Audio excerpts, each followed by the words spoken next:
Καλή σας μέρα. Good morning. Ξεκινάμε την τρίτη συνεδρία This is our third session of the Committee for the Public Debt. The procedure is known to you, but as we said yesterday, we will have the presentation of members on the committee, but also of organizations and individuals who have committed themselves to helping us in the work of this committee. So perhaps we might start with Yorgos Kasimatis. He's a professor, and of course his contribution to the calling into question of the sovereign debt and, in fact, the legal reasoning for that, I think, is most invaluable. Professor, you have the floor.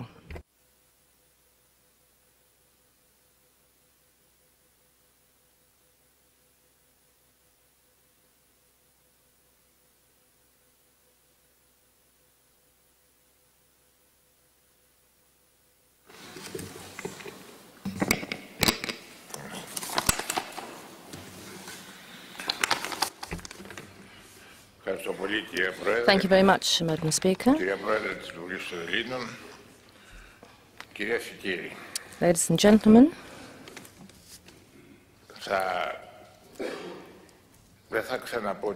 I will not repeat what was said by the President of the Hellenic Republic or the Speaker of the House and many others, that this is an historical decision which has been taken by our national representation, that there should be an audit carried out as concerns our sovereign debt.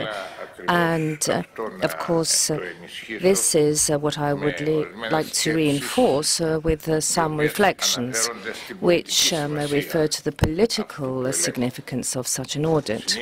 Now, normally, when we carry out an audit in terms of legitimacy, people say that this is simply a matter of legal jargon, and then if a financial audit is carried out, people say this is simply a matter of economic tricks. Well, don't forget that politics is based on all the different sciences, and of course this is a scientific exercise. So when we therefore have investigation and an audit as to the legality, making sure that the principles of legality have in fact been adhered to, it is of supreme political importance, of course. Because, as you know full well, the law and the rules of legitimacy basically are what underpin a system. This is the baseline upon which our system resides, therefore. So these principles are democratic, the respect of human rights, and many other principles in terms of the principle of the rule of law. And this, of course, is, as I said, the supreme principles of politics. Politics as handed down by Aristotle, and of course in the sense of one living well rather than just acquiring power. I'm going to just, by your leave, make a brief reference to this particular aspect. First of all, the audit is not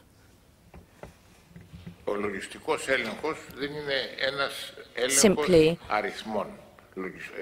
a checking out of the figures. When we say an audit of the sovereign debt, we, of course, want to see whether one has adhered to the fundamental principle of the rule of law, which is to make sure that the nation has been assured the basics in terms of a dignified life, and whether that in fact has been adhered to within the framework of the democracy. So this really is the quintessence of the sovereign debt and its size having legal limits which have been established through the democratic experience, through history in terms of societies. So we're not talking about an audit which is a judicial audit, neither an audit which is of a social or political vindication or reprisals. No, we're talking about actually adhering to the rules of law. The idea, therefore, is not to point the finger at the persons who might be guilty. And the purpose, therefore, is not to condemn persons who might be guilty. This is the task of others. Our remit here is in rem to carry out a research and to see which actions of which bodies created the violations of fundamental principles of our democracy and our sovereignty and of our constitution. Consequently, this audit will help justice, will help the judiciary power to separate out the innocent from the guilty. So the audit is not simply to ascertain who is guilty, but also to ascertain who is innocent. And that is what we require today, because unfortunately what has been developed here is a policy of corruption. Corruption coming down from the major centers of power and the greediness of speculatory capitalism and, of course, from the geopolitical aspirations of major powers. Today, therefore, this policy of corruption has two facets, the one being to shunt aside and to displace individuals of morality from society and from public life, so that there is a full free range for these people to act, and of course also to inject into individuals this germ of corruptive behavior, and basically to be able to hold sway over them at the international level and not only at the national level or in Greece. So, this audit of legality starts with this major step in seeking the truth out of the sovereign debt, wherein lies the truth of the sovereign debt. So this is a political audit and one of democratic ethics, and that is therefore within the confines and the framework of the Constitution and, of course, of the European edifice and within international law, not only in the sense of economic organizations which have a different legality, such as the World Trade Organization or international banks. No, I'm talking about the United Nations, the Founding Charter, and the Charter of the United Nations. Now, of course, this political morale, political ethics today in Greece have seen several blows being struck, and unfortunately with the consequences for the Greek people. And we must therefore remember the sensitivities of the Greek people in the 1960s, where we had the illegal state intervention from the armed forces and the colonels at the time. So there is a heightened sensitivity in the Greek people due to those historical events. We must not forget also the sensitivities of the Greek people in terms of the resistance against the dictatorship in Greece, of the colonels, and we must not forget either the sensitivities of the Greek people in former national resistance to occupying powers. But, of course, what is at fault is the organized system we see today, which is even worse than the bombings and the raids we saw in history, and the many people who were killed or tortured by those bodies that held sway. One of the main organs, unfortunately, would be the mass media that 24 hours a day will shape public opinion and distort events. And here in Greece, the situation is untenable. And if, Madam Speaker, the government and the political leadership today, in general, will not be able to redress this ill and re-establish to a certain extent the vocation of the mass media, we will not have a democracy in this country. Democracy cannot survive because the power of imposition in the minds of people and upon our culture is enormous through the mass media. And this is a shame because, in truth, the greatest weapon of freedom and democracy is freedom of the press. Freedom of the press is something which today has been distorted. It's being used as a weapon by illegal powers. So this audit of legitimacy, which has been decided in the House, is to re-establish the form of state, which has been sorely wounded, and to re-establish human rights, which have been horrendously affected, and also to contribute to establishing the right sort of reforms required in the state in order for it to be able to meet up to the requirements in applying the principles of law and for the progress of this society. Now, we have been listening during this period of violations of one's rights to have reforms pushed ahead with, but we've never actually heard what these reforms entail. What they really mean is to sell off the natural resources of this country. That is what they mean by reforms. Privatization thrusts.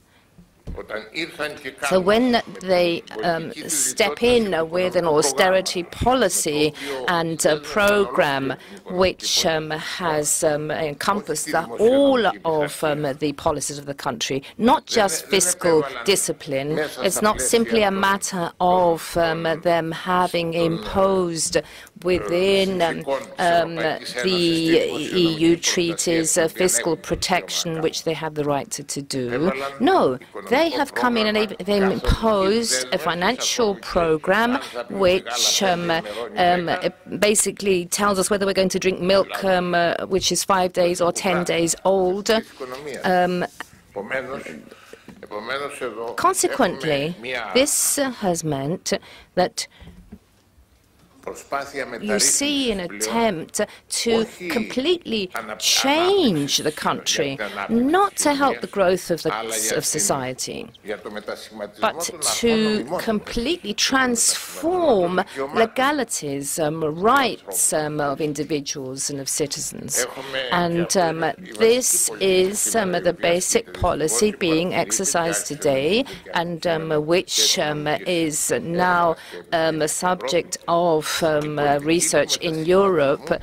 What happens in terms of the principles of legality? What we mean when we talk about the protection of the individual rights, of the rule of law. That is what is under examination today.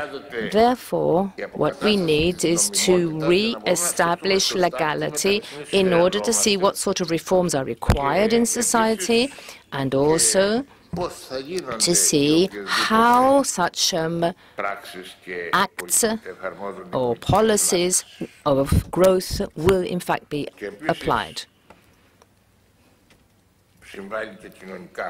And of course, there is a social input in terms of our culture, our democratic conscience being re-established, also the conscience of having to adhere to the constitution, which has been completely lost recently.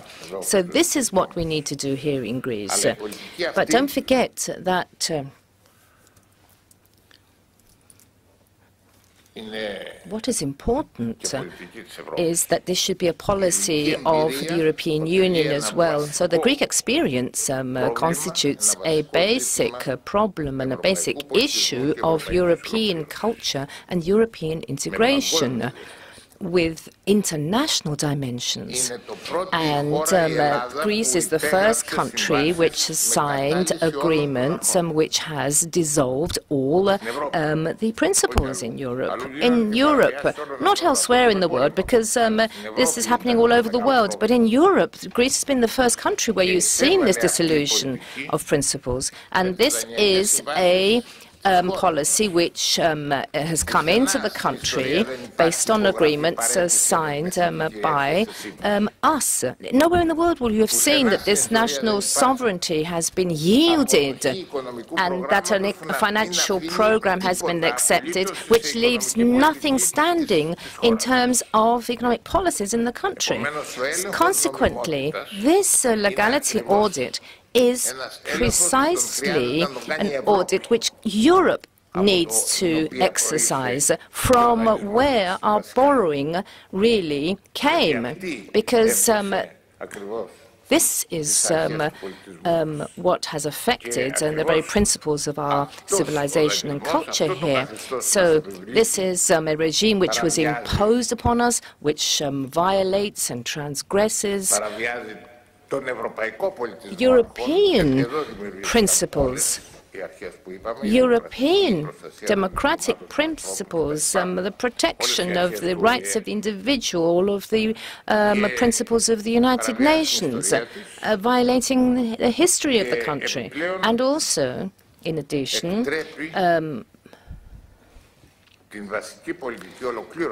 basically avoiding the full integration of Europe, because this policy has come in from major centres which are talking about supranational financial bulimia or speculation.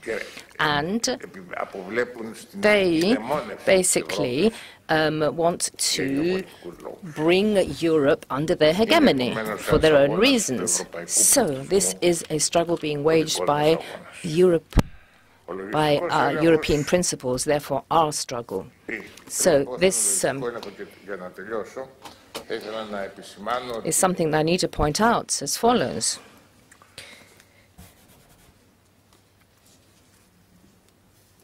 The decision taken by the Hellenic Parliament contributes to a great extent, and decisively, I would say, in fact, contributes decisively to the development and the strength of Greece in negotiations underway. First of all, it does reinforce our strength with the presence of our arsenal. Because nobody wanted for one to ever mention the issue of the loan facility agreement, as it's called, which constitutes the basis of all of the conditions imposed upon Greece, and the memoranda which in fact lists the various measures. But this has never been mentioned. Only now has this been mentioned. So people just kept calling things memorandum. This memorandum, that memorandum, this has to be done, this sacrifice has to be made. But the basic bonds which tied the hands of the Greek state, and as I said, this comes in from a supranational level, is something which has been completely invisible. Nothing has ever been ratified or discussed in Parliament anywhere. But there are signatures to the paper. There are signatures to the memorandum number 1 and memorandum number 2. So this is something which has never really been raised as an issue. So if we are able to present that we here have a number of weapons or an arsenal, or arrows to our quiver, then this gives us strength. So is there going to be a red line, is the question? Is there going to be a red line, or are we just going to try and achieve something slightly better than we have? But the decision has been here that the legality of what has happened is the red line. The red line is that these agreements should be swept aside. They have to basically be swept aside, and from Europe as a whole have to disappear. And the message, therefore, is that this red line has to be adhered to, cannot be violated, otherwise it will be our destruction. So there's a second plan if our creditors force us. That's the message. So the political importance is enormous of this decision that's been taken.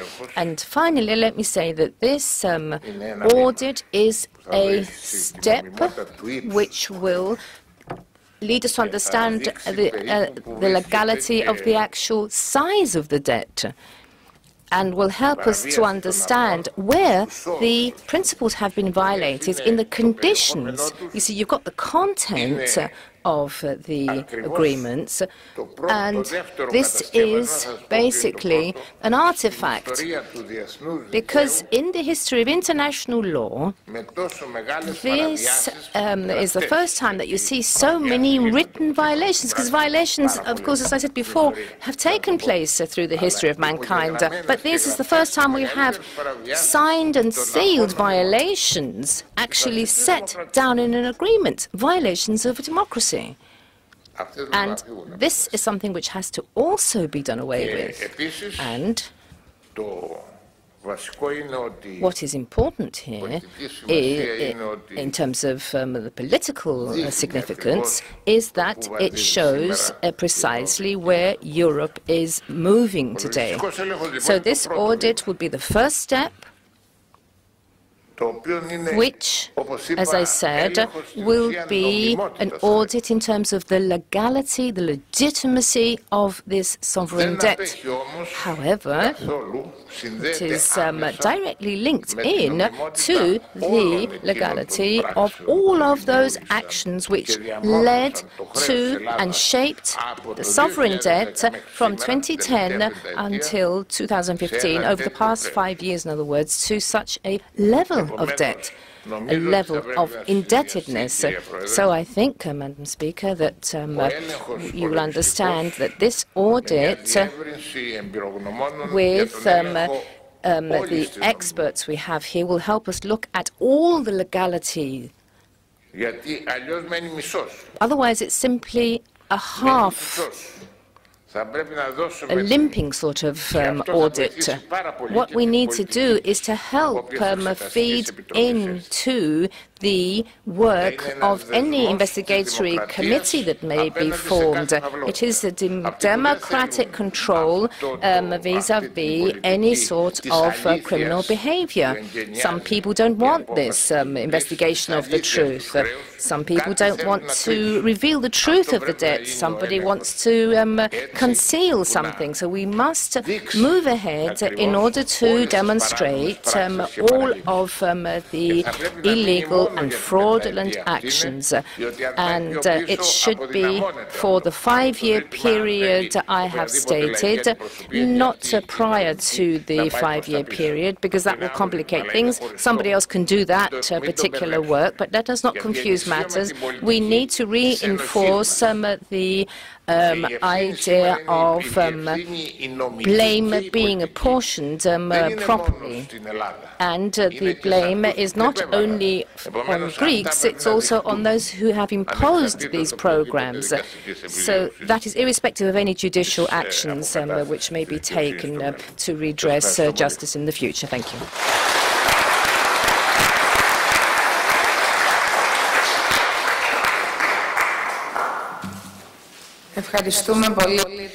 Thank you very much, Professor Kassimatis, both for being here and also for accepting the invitation to sit in the committee. We also thank him for his very democratic intervention. I will now give the floor to George Pandelis, who is the head of the laundering authority, as we call it. He is the head of the independent authority to fight the legalization of money from illegal activities. Madam Speaker, thank you very much for this honor, for inviting me and the authority which I had to participate in the committee. I am not an economist. I am an active judge of Supreme Court judge or the prosecutor of the High Court. Still, I and my deputy, Mr. Dasoulas, can contribute to the extent that we have a long experience in our field to this subject. But the authority which I had, the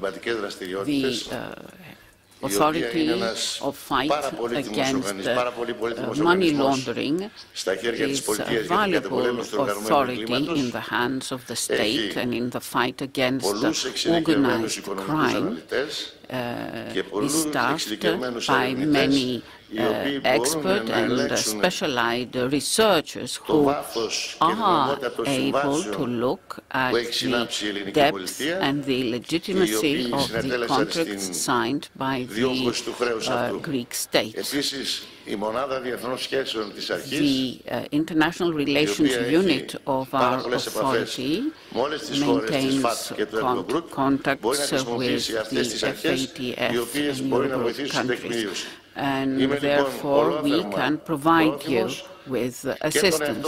I am therefore fully willing to contribute as a person and as the head of my authority to your efforts. Thank you very much. Thank you very much, Mr. President. This has been a very important declaration, a very important statement, and the fact that both you personally and your authority are available to the committee. Thank you very much. And now καλέσω στο βήμα. Κύριε Μιλιαράκη, σηκωθήκατε, βλέπω, εντάξει. You are already up, standing up. I will ask Petros Miliarakis, a lawyer, who has also written on this debt issue. And then he will be followed by our foreign guests. Madam President, it's been an honor to be invited. As you have said, I am a lawyer, a practicing lawyer, and I'm also the author of 11 books. But let me also say that Professor Kassimatis,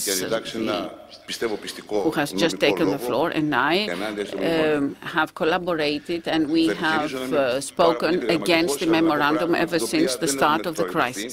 I will try to speak about things that have not been heard in this hall yet. But before that, I would like to say that I fully agree with Professor Kassimatis and with what Professor Asteris Sopliakos said yesterday. I fully agree with him. When we started speaking against the memorandum, coming out against the memorandum, I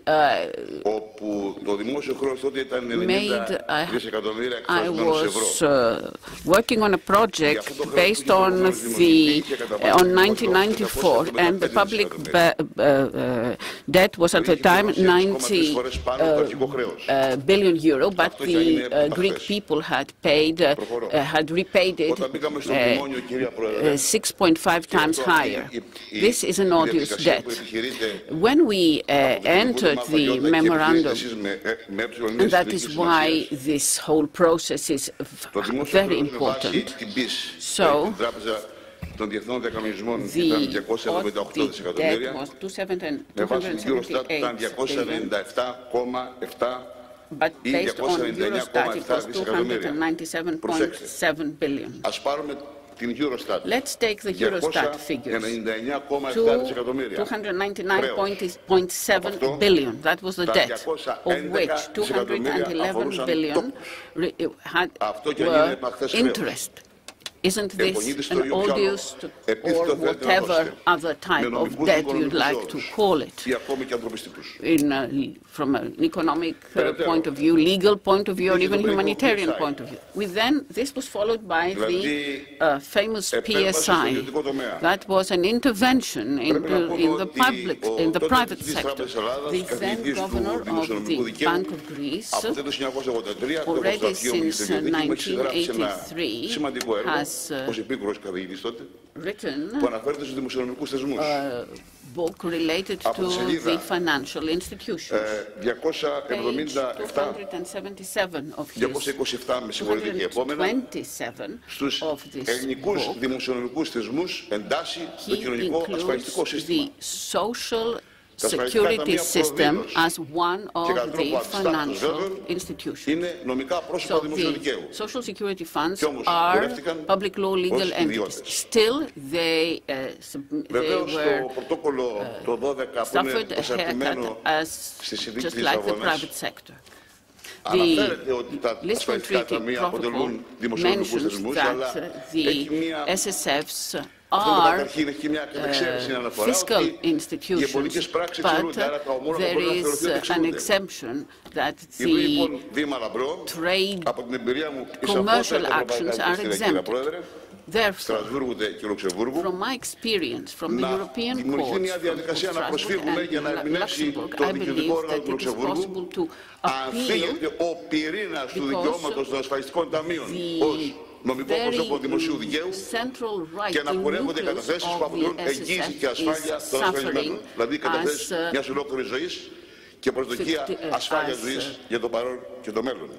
fiscal institutions, and this, of course, is a blow to the future of the aspirations of the people who contribute. Let us go to the insurance system. Is the current debt viable? Which means, is the modern Greek society able to service this debt? If I ever met, for example, Mr. Schäuble, whom Και όποιος απαντήσει σε αυτό, εγώ θα προσχωρήσω στην άποψή του με τα πιο νεοφιλελεύθερα μέτρα. Να μας απαντήσουν λοιπόν πώς ο άνεργος μπορεί να συμβάλλει στην αποπληρωμή του χρέους. Το δεύτερο ερώτημα που μπορούμε να θέσουμε είναι το εξής. Ομιλούν για λιγότερο κράτος. Θα συμφωνήσω. Ομιλούν υπέρ της ιδιωτικής πρωτοβουλίας. Με την κοινωνική πολιτική ποιος επιλεγεί. Προδήλωσε πρωτίστως ο ιδιωτικός τομέας. Οι επιχειρήσεις κλείνουν η μία πίσω από την άλλη. First and foremost, it was the private sector. Therefore, this system does not provide a solution. The second issue which I would like to point out, and which maybe the committee of which I'm a member could debate, the debt is measured as a percentage of the GDP. So could the economists tell us, could they agree whether the private debt should also be counted here? Things are becoming serious. In Ireland, for instance, the private debt was rolled over to the public debt. The state economy and the private economy are joined together because of the banking and the financial system. So if that is so, and if the private debt is also taken into account, then the Greek people should be able to understand why Greece has a total debt of approximately 174% of its GDP, and Greek has to pay $47,636, while in France this debt is 182%, and each Frenchman has to pay more than 74,000 debts. In Austria, each Austrian has to pay more than $90,000, and so on and so forth for all the other countries. And Greece is at a very good point. Coming again to the economics, although I'm not an economist, during the past years I see that there is much reference to globalization, so as to avoid the term imperialism.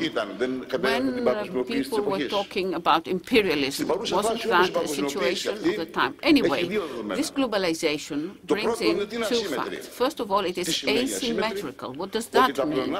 That surpluses and deficits among countries are not symmetrical. There are surpluses in some places and deficits in some places. There are creditors and there are debtors. Within the European Union, we speak of the North and the South.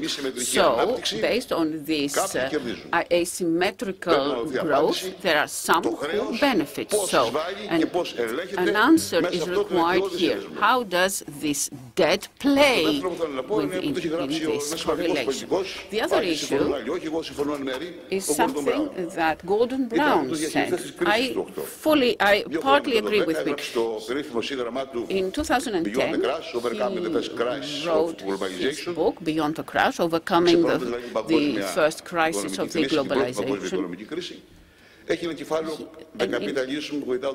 Capitalism without capital is one of the chapters. And what does he say?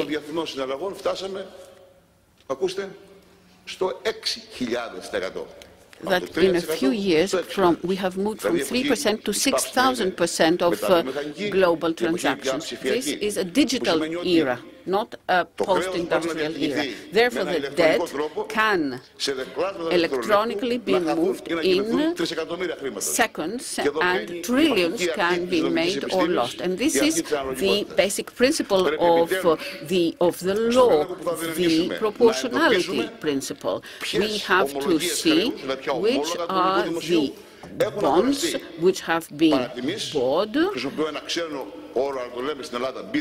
Bir para, as we don't say in Greek, at a very low price, that is, for 20 instead of 100 euros, while at the same time you ask for the repayment of the 100% which you have not paid. This is unreasonable wealth, so illegal debt. Professor Kassimatis earlier mentioned something. Ποιο είναι το θέμα που θέλω να δείξω? Το είπε ο κ. Κασιμάτης. Η δανειακή σύμβαση διευκόλυνσης. Credit, the loan contract is the basic document. Here we have a major political, legal and economic issue. This reverses main and basic principles. What does Article 12 provide for? This is a very important issue, Madam Speaker. And I'm sure that this goes against your own morality.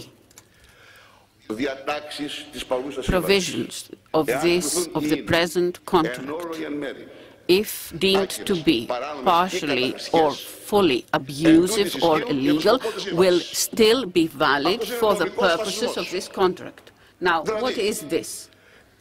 This means that I agree that what I'm giving you is illegal, is abusive, etc., but still it will be valid. And this was agreed to by the Greek political order. It was validated but outside Greece, but not within the Greek legal order, by the Greek legal system. And I'm very happy that Mr. Kassimatis has pointed this out earlier.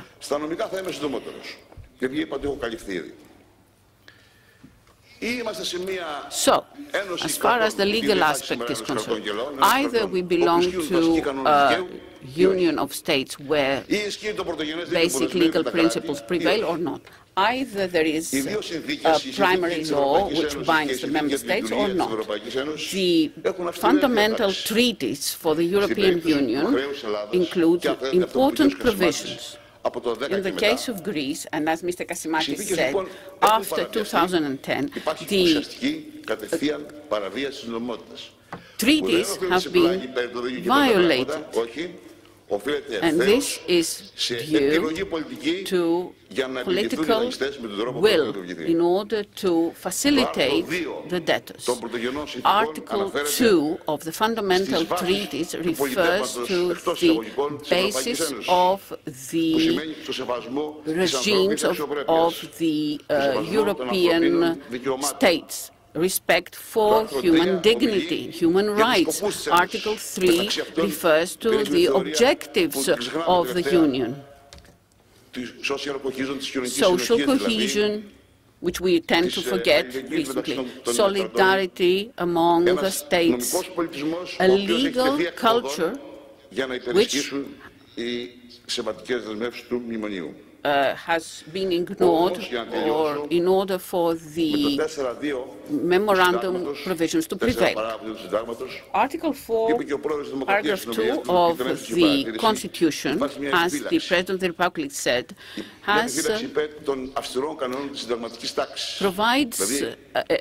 is a provision in favor of the strict rules of the constitutional order.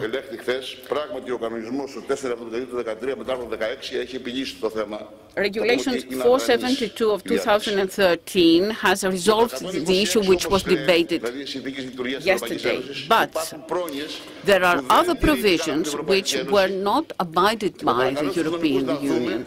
And I would like the legal experts to look into the possibility of payment of damages for abuse and of authority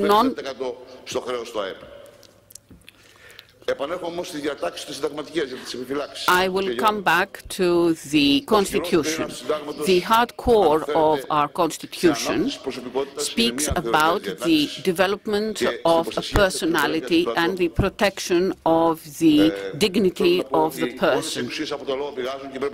All authority comes from the people, and this is what we have to respect. For our guests, I would like to explain powers derive from the people and exist for the people of the nation.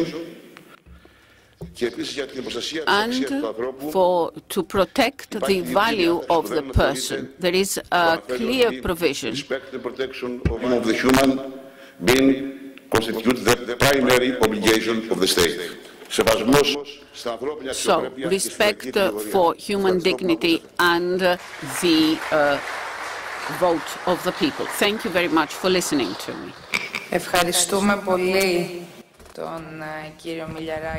Thank you, Mr. Migliaraki. I think that you've given us substantial food for thought, as well as ideas which we will discuss in the framework of the committee. I'd like to call Özlem Onaran, who is a professor at the University of Greenwich. She has more than 60 publications as concerns the issues of inequality, of development and of the crisis. Recently, she headed a program of the United Nations for the ILO. You have the floor. So I'm calling to the floor Mrs. Özlem Onaran, Professor of Workforce and Economic Development, University of Greenwich, and you have the floor. Kalimera. Unfortunately, my spoken Greek is very much limited to these two or a couple of more words, but in my work I extensively use Greek letters in the macroeconomic models. We develop alphas, betas, deltas, sigmas, rhos. Without these, we wouldn't be able to write our research papers. Thank you very much for the invitation. This is a great privilege, a great honor to be here. I think as a macroeconomist and a labor economist, the time I have been spending here since yesterday, and hopefully the time I will go on spending in the next couple of months, is actually going to be the most efficient and hopefully the most effective use of my time. Not just for the people of Greece, but I believe also for the people of Europe. Madam President of the Greek Parliament has taken an unprecedented initiative in Europe and in Greece to build the Committee of Truth about the debt of Greece. We will look in the coming months into the illegal, odious, illegitimate and unsustainable aspects of debt and the loan agreements. I've been learning a lot yesterday and today from the speakers who have been doing work and research looking into these issues. I will try to say how I can contribute and look into the macroeconomic aspects of that, and in particular of the loan agreements between Greece and the European Commission, the ECB and the IMF. These loan agreements since 2010, most importantly, were not just loan agreements, but they came with very strong economic conditionalities. And today, we can confidently, looking at the evidence, say that these conditionalities indeed destabilized the Greek economy, indeed further deepened the imbalances in Europe, and with that I will claim they also have destabilized the European economy and made debt unsustainable. The conditionalities crucially included cuts in public spending, lowering pensions, and the so-called structural reforms. I say so-called because the word structural reform sounds so convincing that you can't really almost object to it. But what do they mean when they say structural reform? Labor market deregulation and privatization. And what is labor market deregulation that came in this package of conditionality attached to the loan agreements? lower minimum wages, dismantle collective bargaining institutions. What has been the macroeconomic effect of these conditionalities, austerity, and lower wages that were an outcome of these conditionalities? In just a couple of sentences, it has led to chronically low demand, chronically low growth, 25% of loss in the income, gross domestic income of Greece, an unprecedented fall in wages, up to 30%, something we haven't even seen in the years of Great Depression. This has deepened not only, of course, the growth problem, but it has deepened the debt crisis, and most importantly, that it led to an unforeseen humanitarian crisis for the people of Greece. This makes it more unsustainable, and it's destabilizing. So why is this the case? Why is the loan agreement and its consequences for wages are so destabilizing? Let me just give you one number that is, I think, explaining it all. The share of wages of the working people in Greece in the total national income of Greece has decreased by 5 percentage points from 2010 to 2013. This is an unprecedented decrease over just a very short time of 3 years, just since the start of memorandum. 5 percentage point of decrease in the share of wages redistributed from wage income to profit income in this country. Why do we worry about that? We, of course, worry about inequality. That's a good reason in its own right to worry about that. But as a macroeconomist, why do I worry about that? And this goes back to the work we have done for the United Nations International Labour Office. And as a matter of a very nice coincidence, this work we did for the ILO was co-authored by Yorgos Galanis, a Greek colleague of mine. We have shown that wages are not just a cost item for an economy. They are also a source of demand. They are the most important source of demand. And this is also a research project now that we are doing for the Foundation of European Progressive Studies, which is a think tank that is indeed funded by funds from the European Parliament. And you would hopefully be interested in hearing that in Greece, when you decrease the wage share in national income to the extent that the loan agreements has pushed you to do, domestic consumption decreases tremendously. Private investments, which was hoped to respond to all those so-called structural reforms positively, does not respond at all, because private investments are not responding too much to profitability, but they looked at sales prospects and market prospects. When wages and consumption is depressed, private investments aren't increasing either. What happens to the exports of Greece in that same period where labor costs have been smashed? Not much.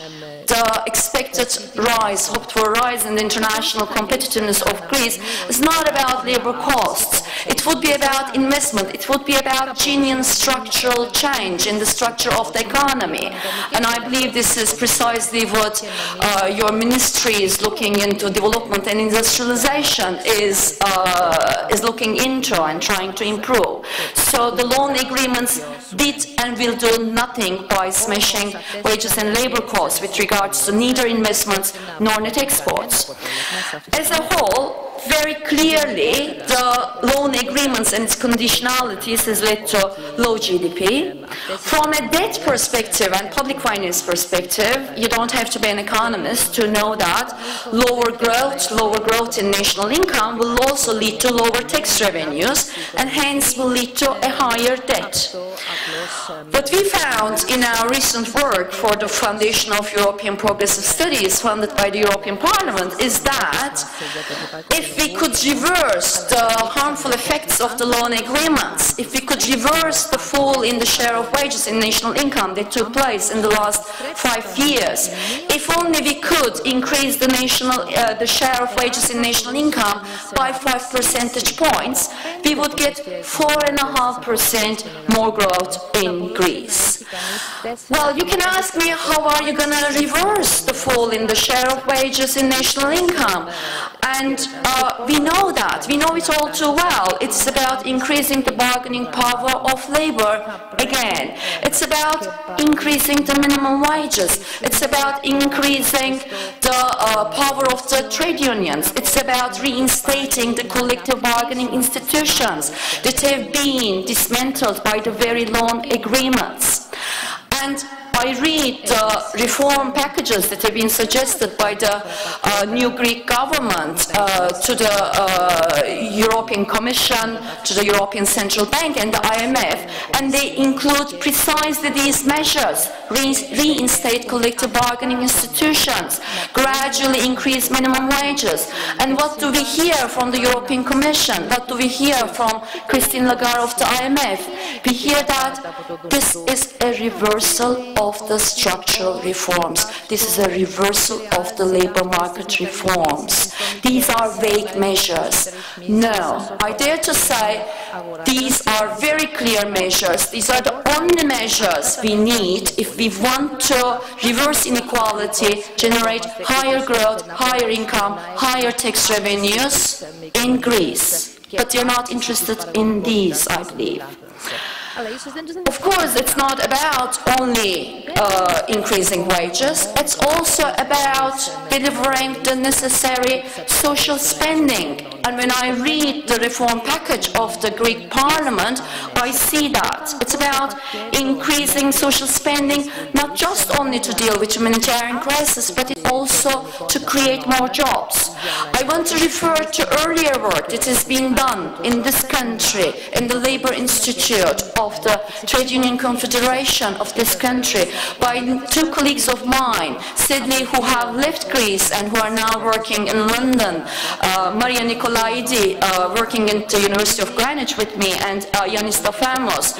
In their work, they have shown how an increase in social spending in Greece will have even a higher effect on growth and job creation, because they have very strong multiplier effects, as we macroeconomists say. And increasing social spending in Greece was, back then, when they were writing their reports in 2010, was very important, because actually the social spending in Greece is below the average of the European Union countries as a ratio to the national incomes of the member states. So convergence and social cohesion in Europe had required a rise in social spending, in health, in education, in pensions and social protection in Greece. But it became even more important, of course, after the damage that has been caused by the loan agreements and after the humanitarian crisis. Another economist whose work has inspired me and informed me in my past research, who is someone very well known to you, is Rania Antonopoulou, who is the alternate Minister of Combating Unemployment. I really like this title. It's not just Minister of Labour, it is Minister for Combating Unemployment and for Solidarity. Her work, when she was an academic researcher, but also now as an active politician, is about trying to increase spending in social care, in elderly care, in child care, and she has very rigorously shown that such social spending, public spending, what we call spending in social infrastructure, just like spending in physical infrastructure, will be a boost to employment and growth. It hits many targets at once. It generates jobs, but it also generates equality, it generates gender equality, and a life with dignity for all. Altogether, together we could summarize, reverse the conditionalities of the loan agreement and do the things that the Greek government is suggesting at the moment, which includes, in one punchline, look after inequalities, full employment for both men and women, and ecological sustainability. The debt and the budget will look after itself.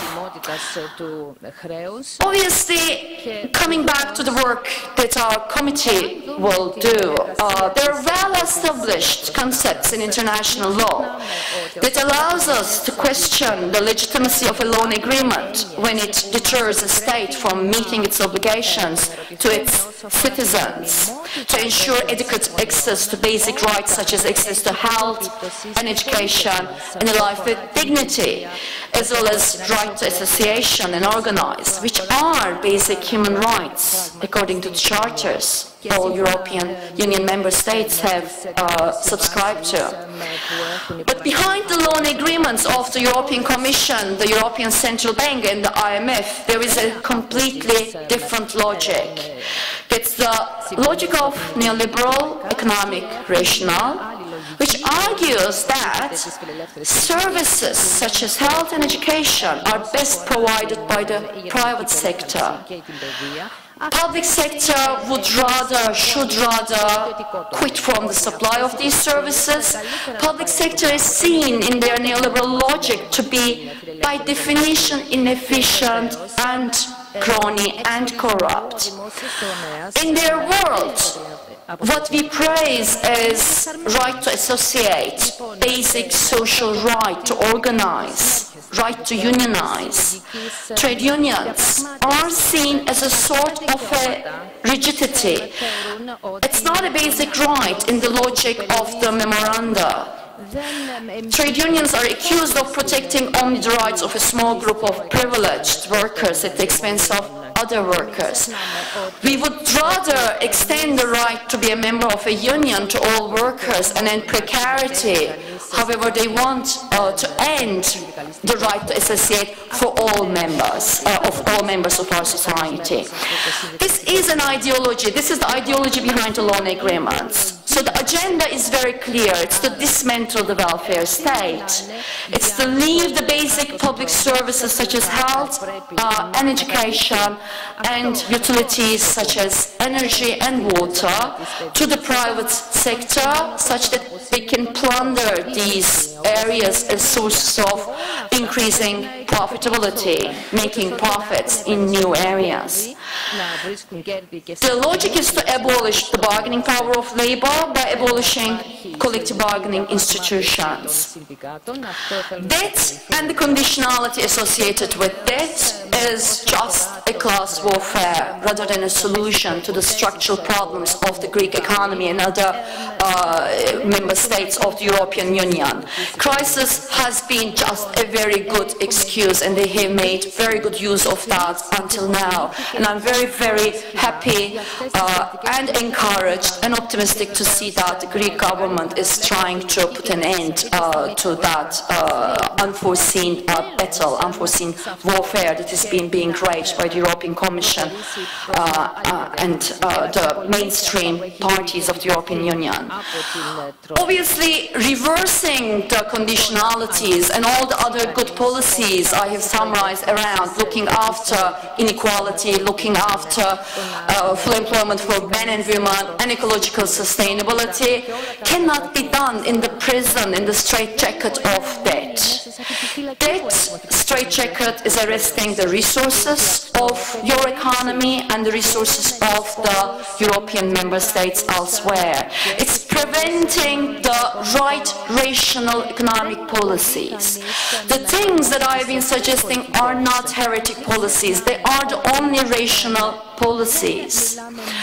This initiative of the Greek Parliament under the leadership of the President of the Parliament is a historical chance. It's of historical importance, and not just for the people of Greece, but the people of Europe as a whole.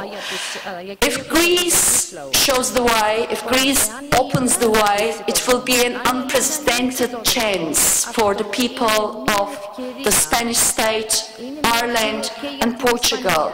But also it will be an unprecedented opportunity for the working people of Germany. I want to briefly refer to what Mr. Minister of Finance, Mr. Varoufakis, had referred to in his speech yesterday in our previous meeting. He has said there is a logic to that, and I want to just pin that down to the logic of that from the perspective of Germany. Germany has been suffering from similar inequalities in terms of these trends that Greece had been suffering on the way to the crisis. We have been arguing that in the very root of this great recession lies increasing inequality both in Germany and in Greece and Spain and elsewhere in the world. In Germany, rising inequality meant lack of domestic spending power of the working people of Germany. So the German companies found the way out of that by exporting their way out of this lack of sufficient purchasing power in their home country. However, this can only work if there is someone else in the rest of the world, in the rest of Europe, who is ready to buy the German export products of the German firms. So the German export mastership, the German export-led model can only work if there is debt accumulation in somewhere else in Europe, debt accumulation in Greece by the public sector and Greek households, debt accumulation in Spain or in Ireland or in the UK for that matter, by the households, working class households of these countries. So if you think debt-led growth is not sustainable, and it is surely not sustainable, I will dare to say the export-led growth elsewhere in Europe, in Germany or in Netherlands, in Finland, in Austria is as unsustainable as the debt-led growth. It requires debt accumulation not in their home countries but elsewhere in Europe. So if we want to end the crisis in Europe, we have to look at adjustments in both parts of Europe. We have to look at adjustments to put an end to inequality in Germany as much as in Greece. So overall, I want to end by saying the question of debt is not just a question of whether we can pay it. It's a question of whether we should pay it. Debt has been and inequality has been in the root of this crisis, the Great Recession and the European imbalances. If we want to save Europe from this logic of the wrong policies, we have to end the logic of that as well. Thank you very much for giving us a chance to make a difference in Europe.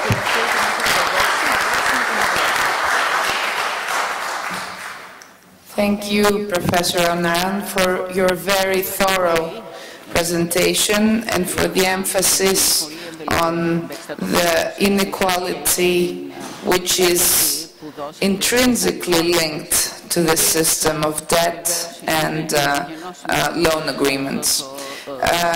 Now I will call to the floor Professor Olivier de Schutter, former UN Special Rapporteur on the Right to Food, member of the UN Committee on Economic, Social and Cultural Rights, and professor at the University of Louvain, also member of the Center for Philosophy of Law and of the Institute for Interdisciplinary Research in Legal Sciences. Καλό λοιπόν στο βήμα τον So I call Professor Olivier de Schutter, former Special UN Rapporteur on the right to food, member of the UN Committee on Social and Cultural Rights, as well as Professor at the University of Louvain and of the Center of Philosophy of Law and Interdisciplinary Research. Thank you, Madam President. Thank you very much for your very important initiative to allow this committee to work and for the support that the Greek Parliament is giving to the work of the Debt Truth Committee. Let me first start by saying that Greece shall be reviewed by the United Nations Committee on Economic, Social and Cultural Rights in September.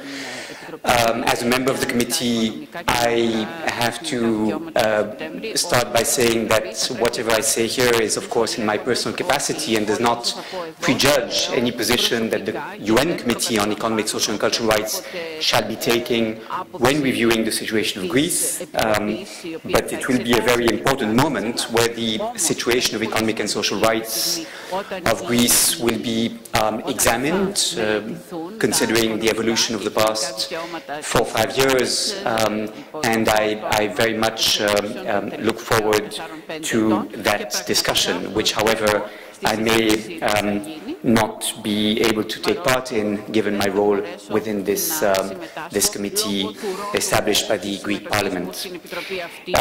What I would like to comment upon is essentially one part of the work of this Debt Truth Committee, which concerns the legal dimensions.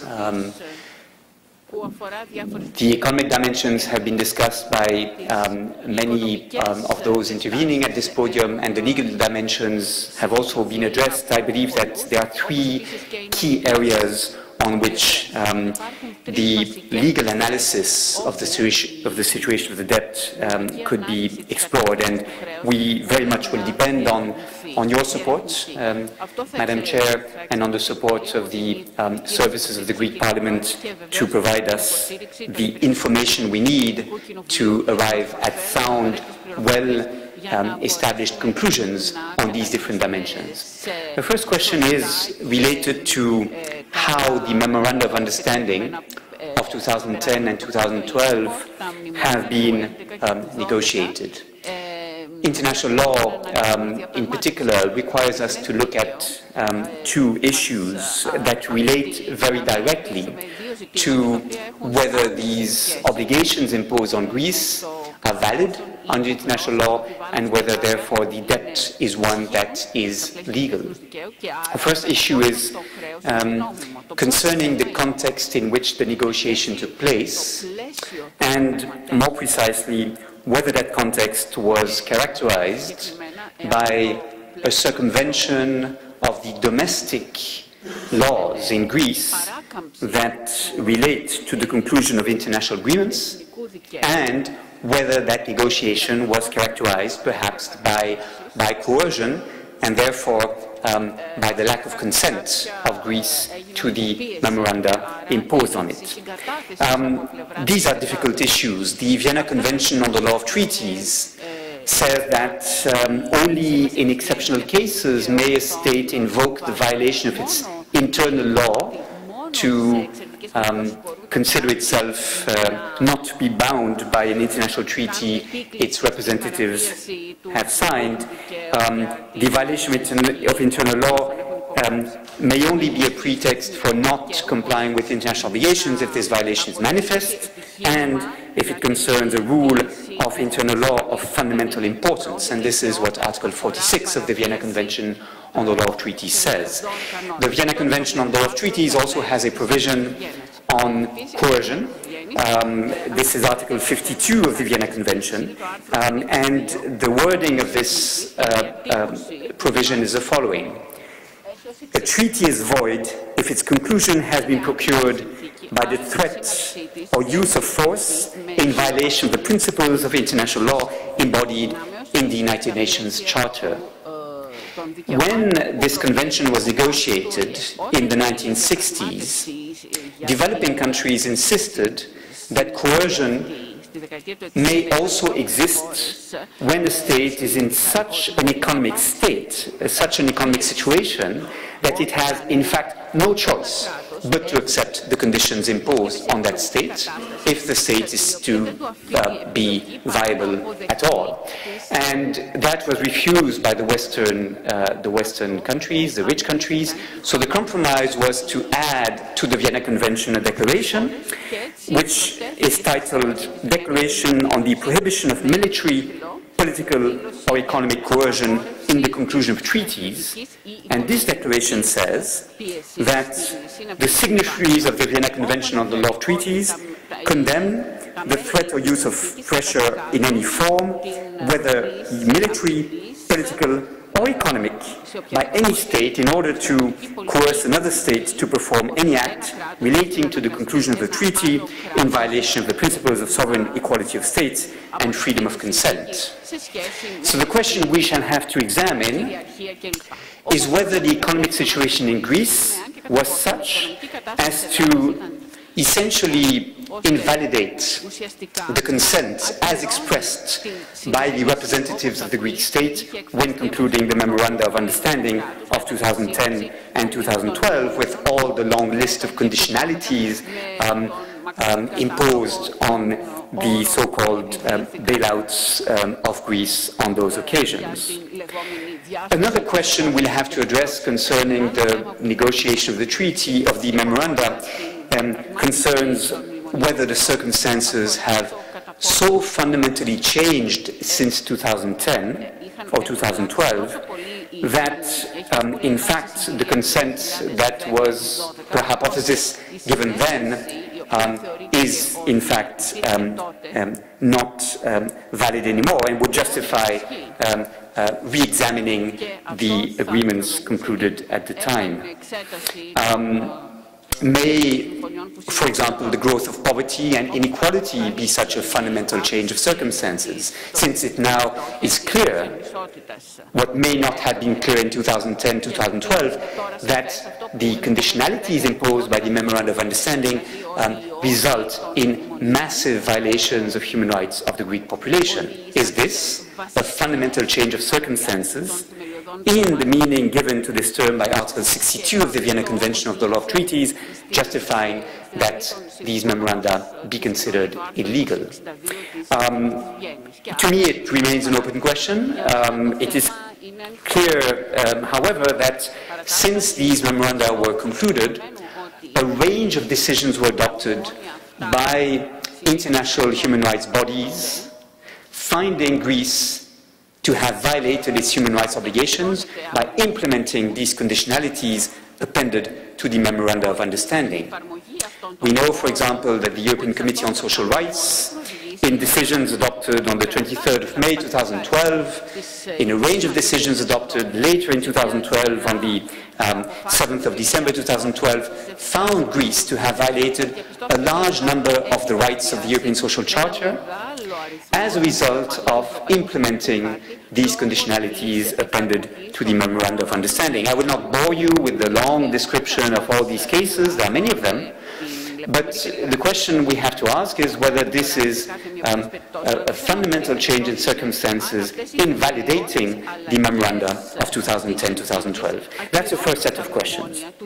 The second set of questions concern, of course, the impacts of these memoranda of understanding and the implementation of the conditionalities attached to them on human rights.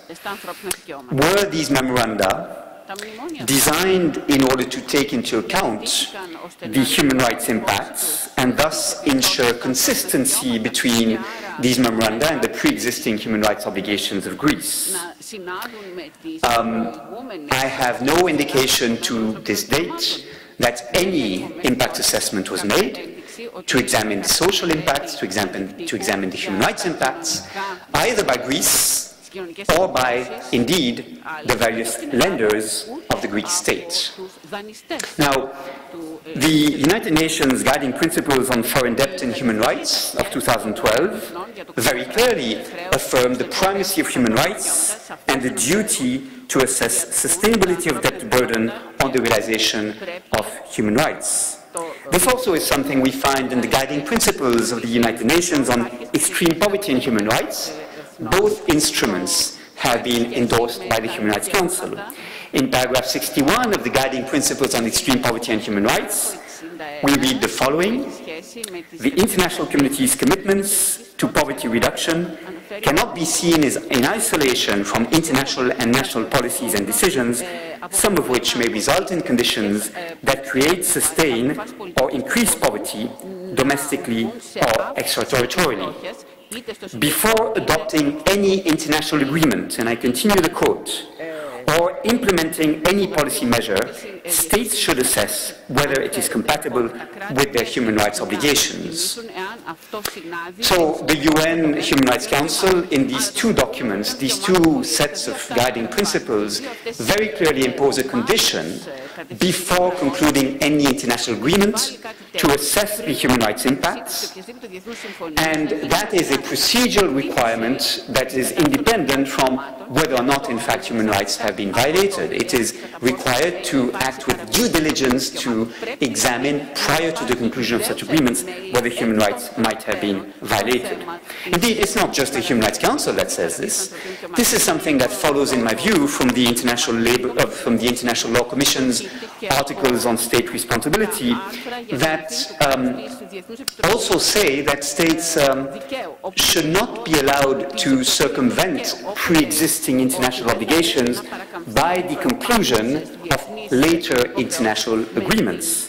And as we know, this provision of the International Law Commission's Articles on State Responsibility, adopted in 2011 and applauded by the UN General Assembly, are based on this due diligence obligation to monitor impacts on pre-existing international agreements of any later international negotiation. Many of these guiding principles I've referred to are underpinned by the progress done in recent years, not least thanks to the efforts of Margaret Solomon on extraterritorial human rights obligations, i.e. the duty of all states not only to protect the rights of their population domestically, but also to assess the impacts on populations outside their borders of the measures that they adopt. And this is something we shall have to examine. Finally, there is a third legal question which I look forward to examining and thus to contribute to the work of the Debt Truth Committee. And that third set of issues concerns whether the MOUs violate EU law itself. Here there are two questions that have to be raised. The first question is whether the Charter of Fundamental Rights, that is primary EU law since 2009, the Treaty of Lisbon, should have been complied with in the negotiation and conclusion of the Memoranda of Understanding in 2010 and 2012. It's a delicate issue. The Court of Justice of the EU, as you know, in the Pringle case, it decided on the 27th of November 2012, considered that by adopting a reform to the Treaty on the Functioning of the EU to establish the European Stability Mechanism, the EU member states were not implementing EU law and therefore were not to comply with the requirements of the Charter of Fundamental Rights. However, the court was divided on this issue. The Advocate General Juliana Kokot took the opposite view, that the Charter of Fundamental Rights is binding on EU institutions whatever they do. My own view, I have to say, converges with that of Advocate General Juliana Kokot. And in any case, the Pringle case is a very special situation in which the member states change primary EU law, and this is not to be necessarily confused with the adoption of decisions such as those providing for the so-called bailouts to Greece. which may be said to implement EU law, but I do not want here to prejudge the conclusion we shall arrive at collectively. And finally, EU law is also relevant to examine whether perhaps the EU institutions have been exceeding the competences attributed to them by the EU treaties in negotiating MOUs with Greece that lead to impose conditionalities on Greece in areas that are that the EU is prohibited from entering, particularly related to the rights of workers and other areas of social law. It is the last question we will have to examine. So we have public international law questions, questions related to human rights law, and questions related to EU law, which I believe shall be extremely important to address. Having said this, and having expressed, described the questions that I believe should frame our legal approach to these issues, I must say that on much of these problems, we shall depend very heavily on the support of the Greek authorities. We need to know more about the conditions in which the negotiations took place. We need to know more about the role that the Greek Parliament played or did not play or was not able to play in approving of these memoranda of understanding.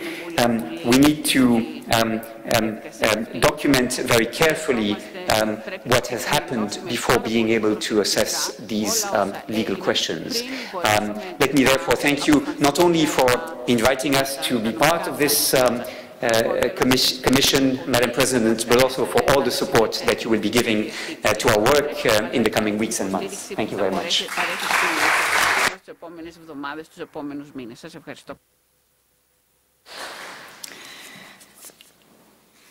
It's us who should thank you, because it's very important to have this kind of support and this kind of scientific feedback and enrichment for this committee.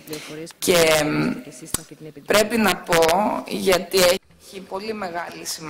Now, I must say, because it is of tantamount importance, I cannot set this aside. It is very, very moving to note that all of the scientific experts and all the members of this committee, especially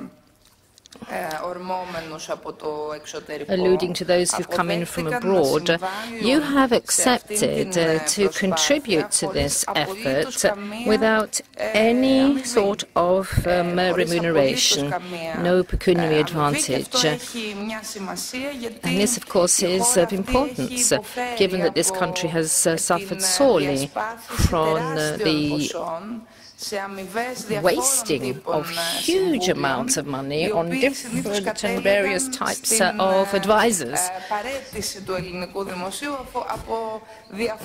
which often led to the state actually taking a step back from any claims it may have had. I mean, for example, a legal office which was to examine the state's demands vis-à-vis Siemens, people who were being paid €500 an hour, which is more than the minimum wage per month in Greece. And the result of such consultants' advice and the enormous cost involved was to sign an extrajudicial compromise which was totally invalid, which meant that €2 billion, which was demanded by the Greek state, was considered as non-viable. Of course, it's still something which is up for examination, and Greece's demands upon Siemens is an issue which has to be linked in to the evaluation of the true sovereign debt. Well, having said that, I'd like to call upon Professor Aris Kazakos, Professor of the Economics Faculty in the University of Thessaloniki, and he's an expert in labor law.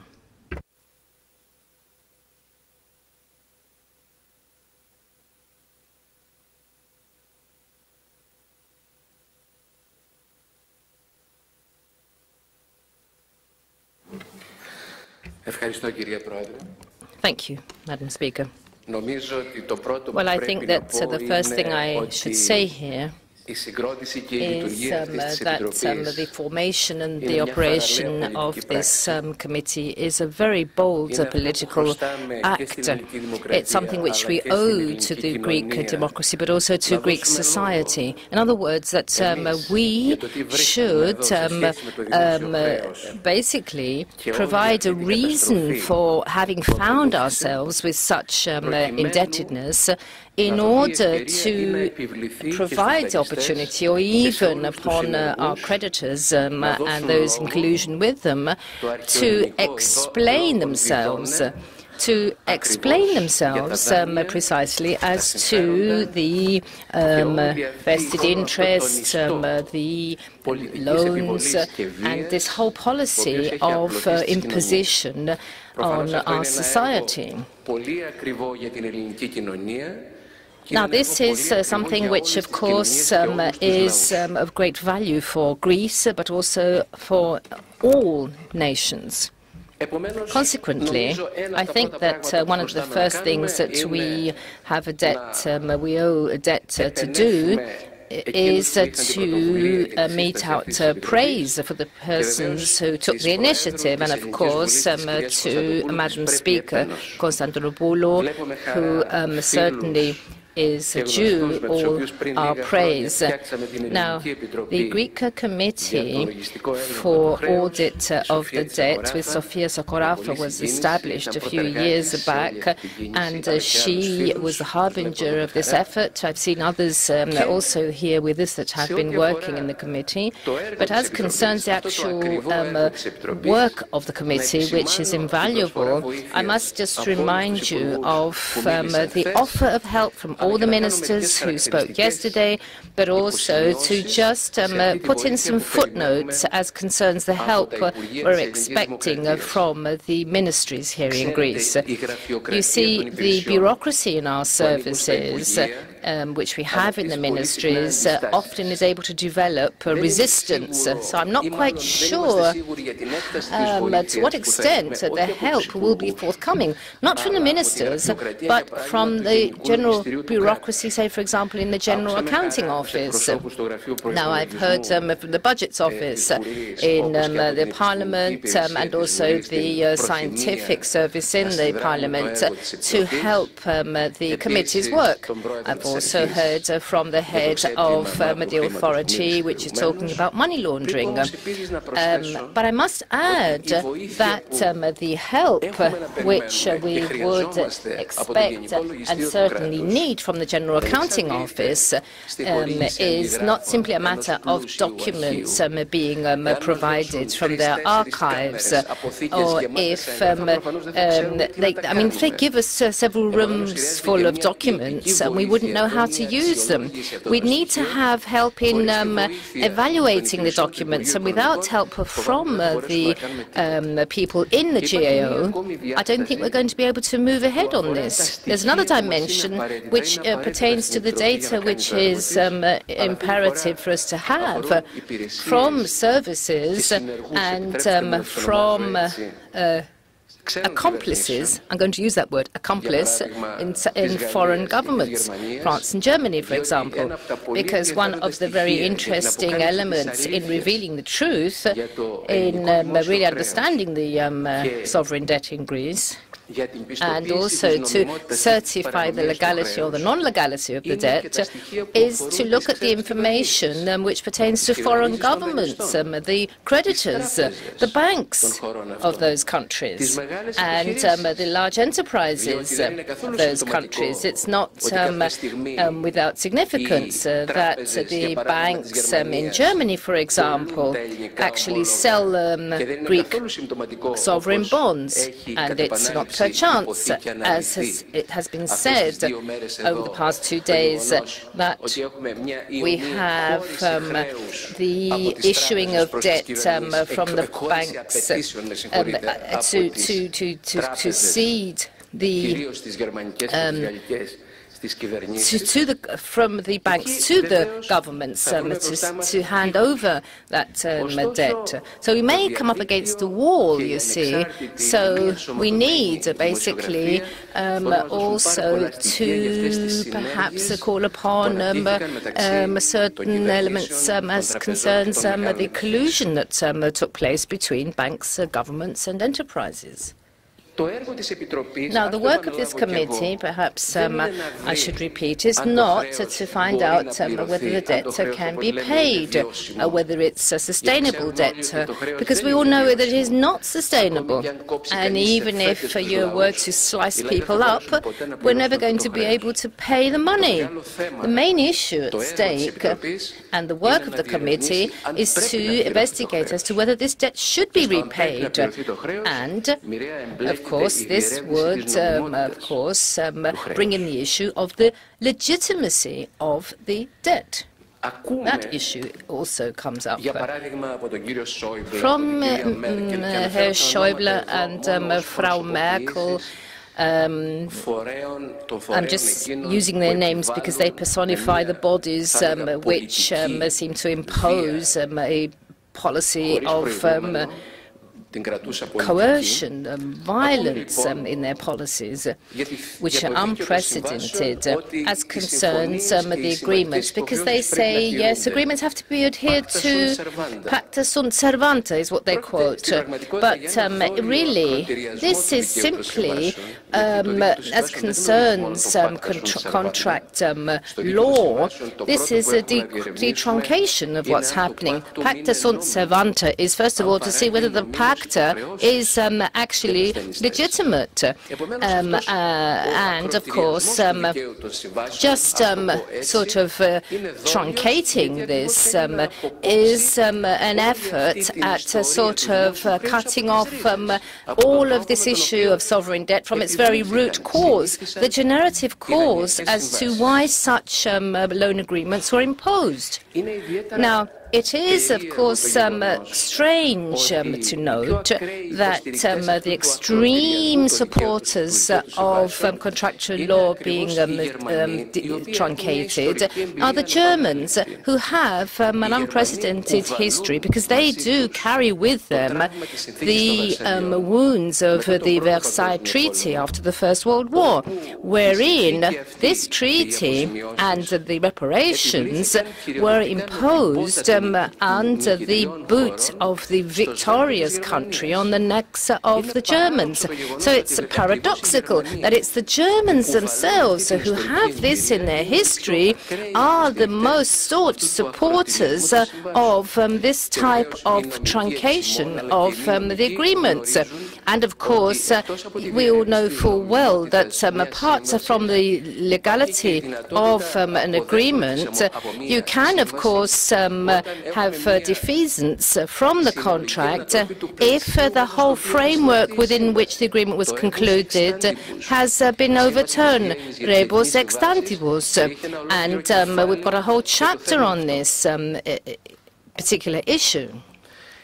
Well, perhaps another aspect of this committee's work would be to explore the actual amount of money paid by countries such as Greece pertaining to rights, individual and social rights.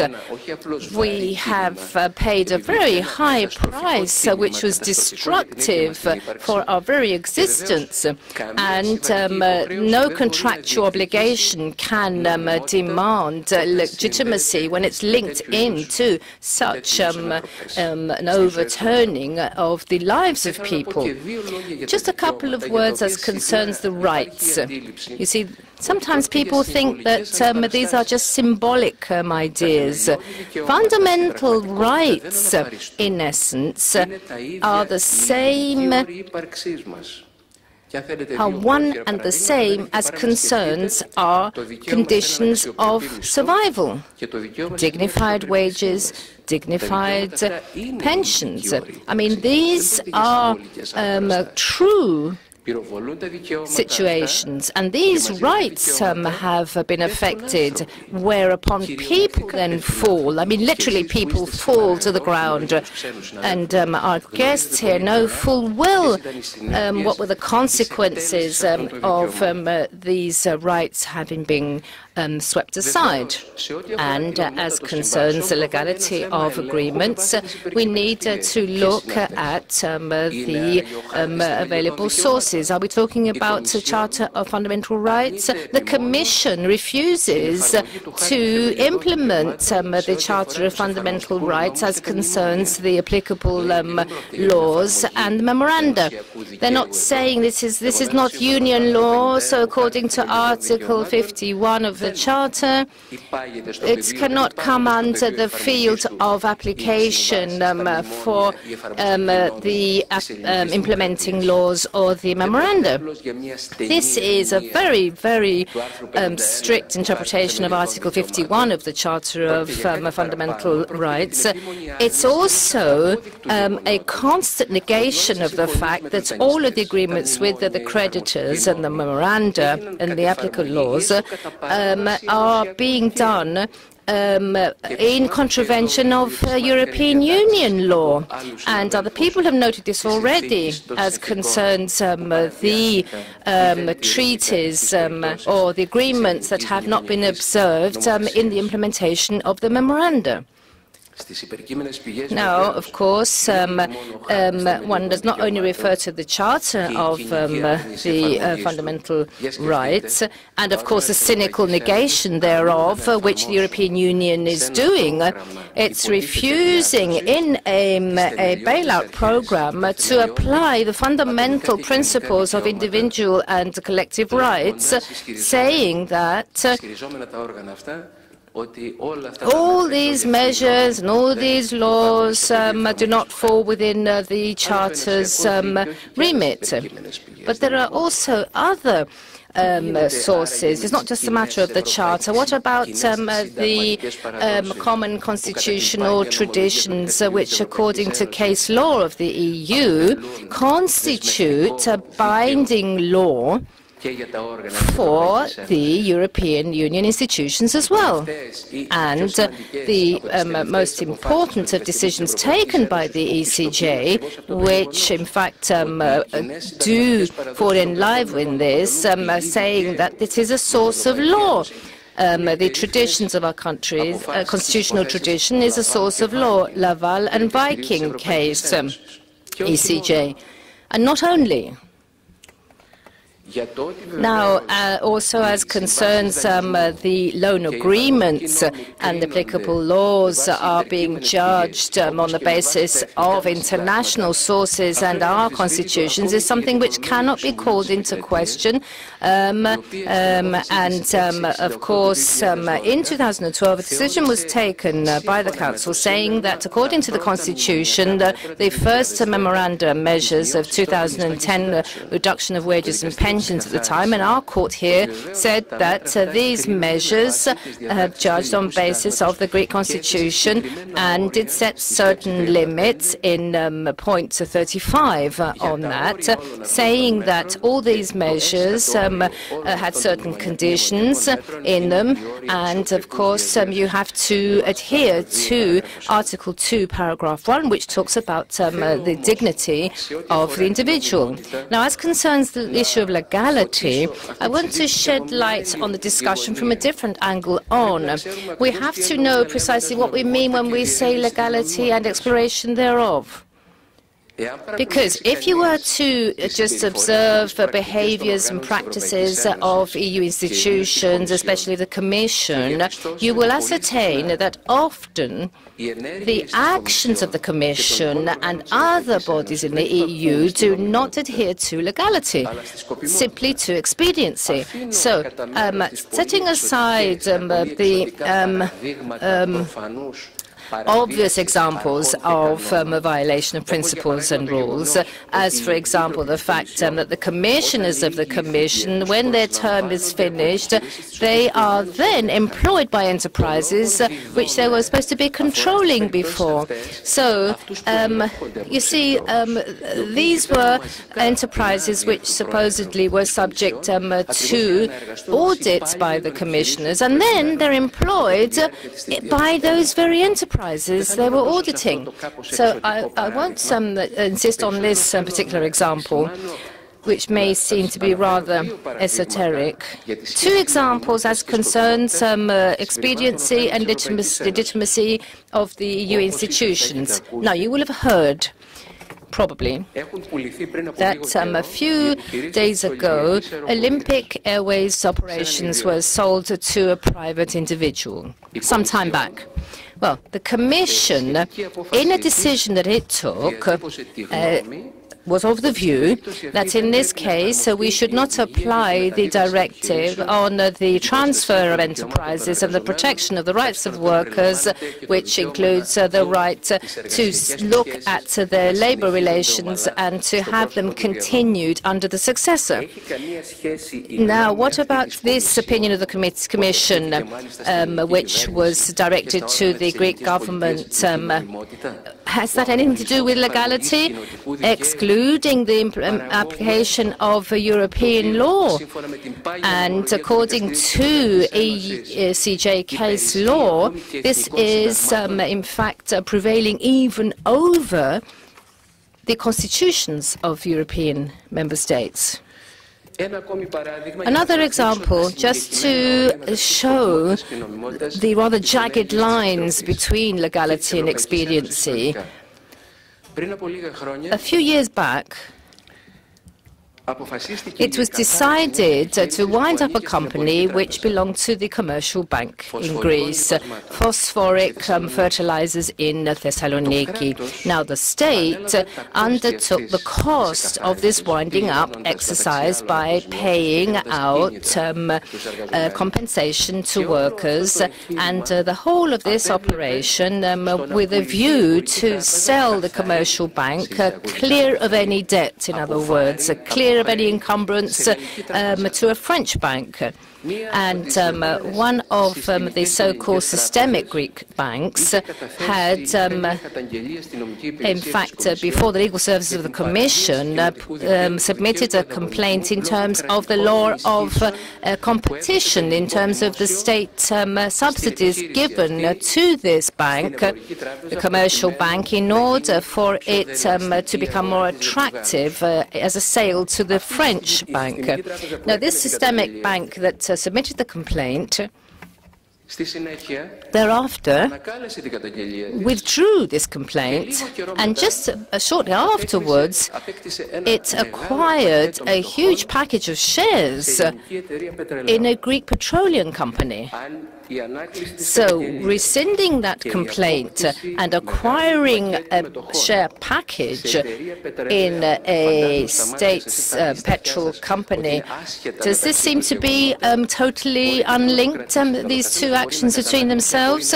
Just bear it in mind when you're looking at it. So the Commission never actually invested this complaint, because this was an obvious state subsidy in order for the French bank to be able to buy out the clean commercial bank.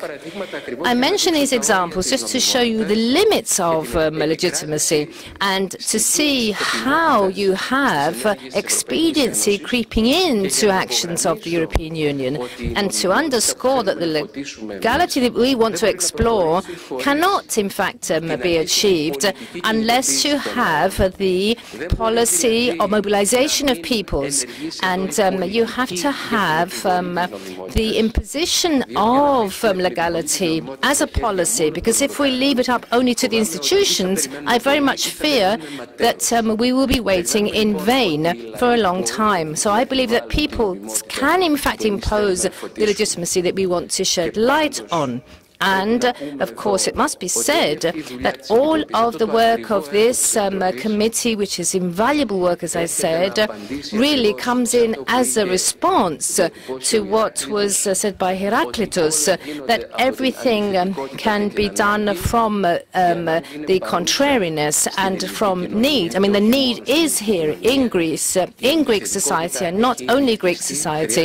Contrariness is there, but we have to have the supporting evidence for our work being done here. So I want to finish with one final point referring to the framework of globalized capitalism. It's not simply a matter of asymmetrical globalization, as Mr. Milagis said.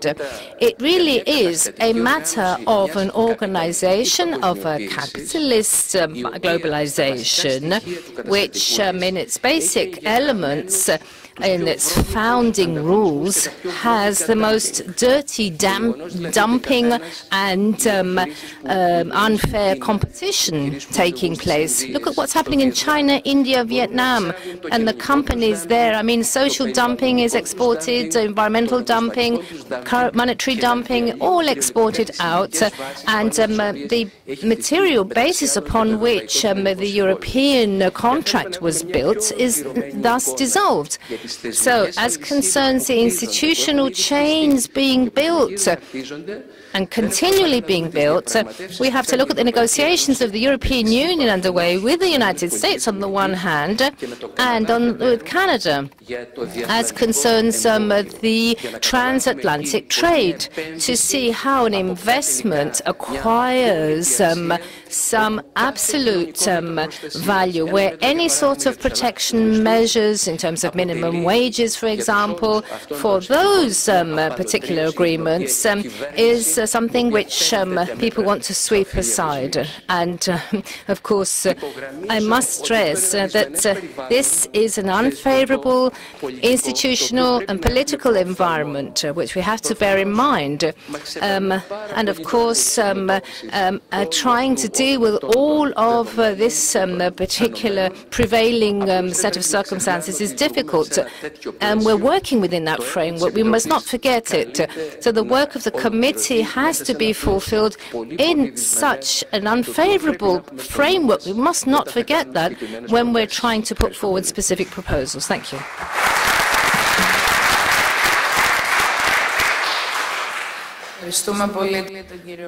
Thank you very much, Professor Kazakos. Ξεκινήσατε με μία επισήμανση ότι δηλαδή η συνδρομή των αρμοδίων υπηρεσιών του κράτους και των διαφόρων υπουργείων προφανώς δεν μπορεί να εξαντλείται σε μία διαβίβαση εγγράφων, αλλά πρέπει να είναι ουσιαστική. Νομίζω ότι ειδικά από τον Υπουργό Οικονομικών χτες πήραμε την πιο απερίφραστη δέσμευση ότι θα θέσει τις υπηρεσίες του Υπουργείου στην quite clear. The services of his ministry will be open to the committee. Therefore, the committee will take him up on that, and we will proceed with specific questions to the General Accounting Office, as well as to the Authority for the Management of Greek Debt, or DIC, in order to get data and be able to process it. I would now like to call Mr. Daniel Albarracin, who is PhD in sociology. He's an economist who teaches at the University of Madrid. He is a member of a number of movements against illegal debt.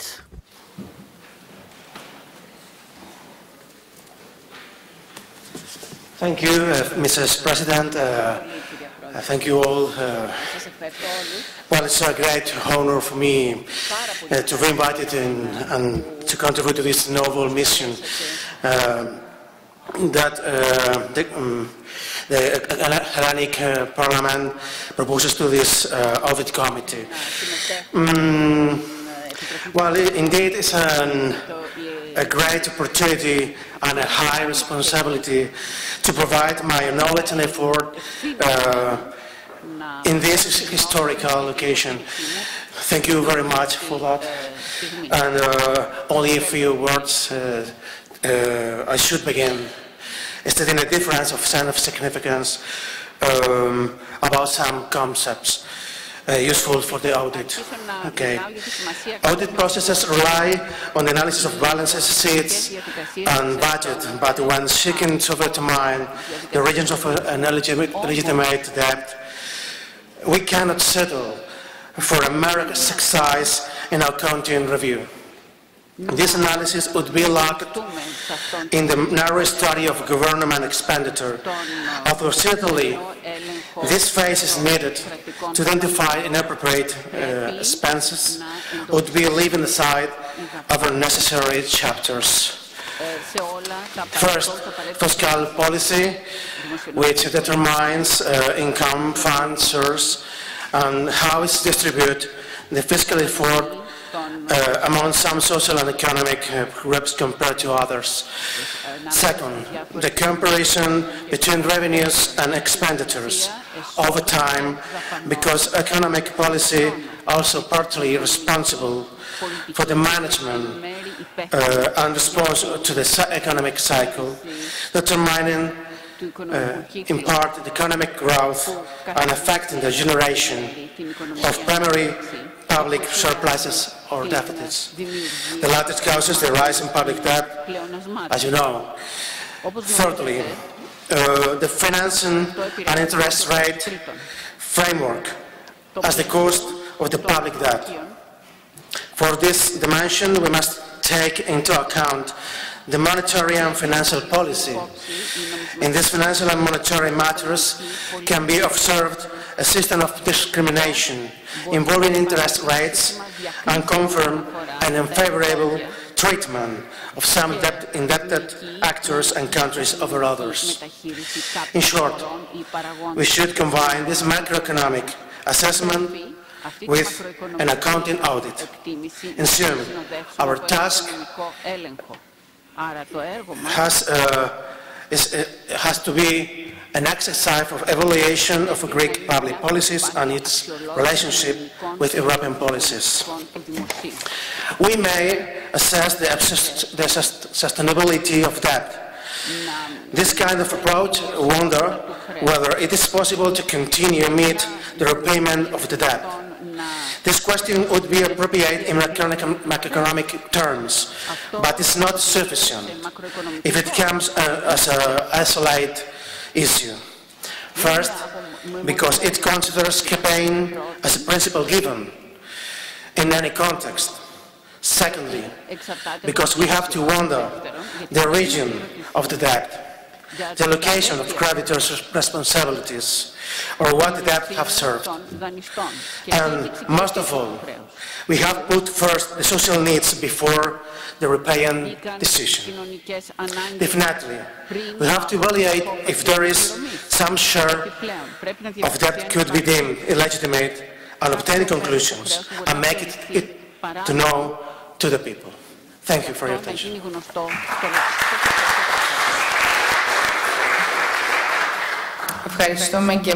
Thank you very much, Daniel Albarracin. Now I'd like to give the floor to Professor Stavros Tombazos, Professor of Political Economy and Political Philosophy of the University of Cyprus.